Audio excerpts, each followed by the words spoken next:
So who owns this thing? That's what we want to know. So, not a lot has actually changed. And you said it was a year-long saga. This has actually been going on for 7 years. The folks who are now going to be owning this new U.S. TikTok joint venture are the same names that were floated, back in the fall and then also earlier last year. So we know that Silver Lake, we know Oracle, and we know MGX are the three leading investors. And Who's MGX? MGX. And who are they?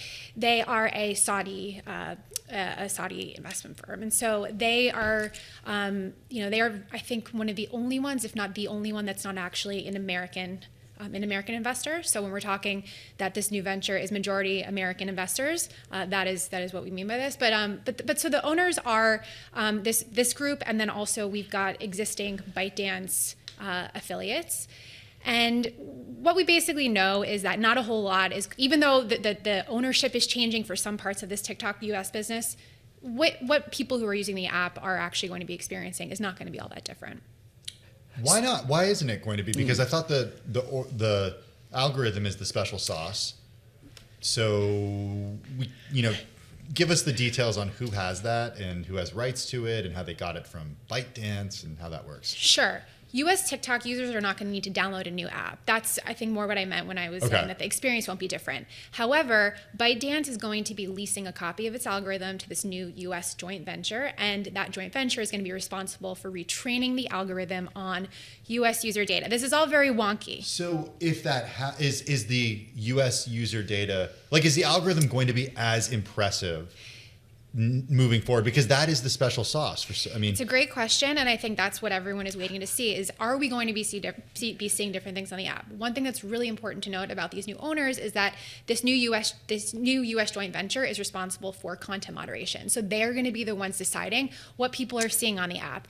If there is any sort of change as far as what people are seeing on the app, my big question is, will we know? See, what I'm curious about is, where are the servers? Who has access to all of this? And my understanding is ByteDance, it complies with a national security law that mandates ByteDance reduce its ownership of TikTok US to less than 20%, but there's still ownership.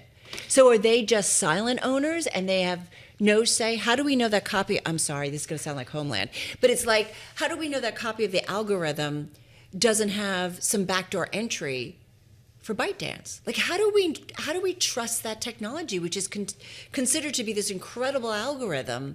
How do we know that it really is safe, secure, and that basically the Chinese government or Chinese companies still can't access certainly personal data of Americans? The idea with this new entity is that the entity, and especially Oracle, which is a longtime TikTok partner, Oracle is going to be sort of the trusted security guard that is supposed to be able to let everybody else know that TikTok is in fact complying with the law. I think there's a lot of questions around how that will be communicated to the American public, if it will be communicated to the American public. And to your point, ByteDance does have ownership of key parts of the business, even beyond just leasing this copy of the algorithm. I think one really important thing to note is that ByteDance is still going to be in charge of TikTok Shop, which is basically the e-commerce arm that is turning TikTok into a huge shopping destination in the US. Mm-hmm. They're also going to be in charge of the advertising business, which is a very lucrative piece of their empire. Why did China agree to do this? China hasn't said quite as much throughout this entire process as President Trump has. Most of what we know about the deal has come just from the words of the White House and from the words of TikTok itself. I think that a lot of people looking at this are seeing that China comes out with a win here, that Trump comes out with a win here. Content creators, of course, come out with a win here, but especially China in this case, because ByteDance is still going to be involved in the most important parts of this business. We should say in a social post, President Trump, that is, thanking Chinese President Xi Jinping for, quote, working with us and ultimately approving, end quote, the TikTok deal. Okay, cool stuff. Keeping us up to date. So we're done? Famous last words. Okay. Famous last words.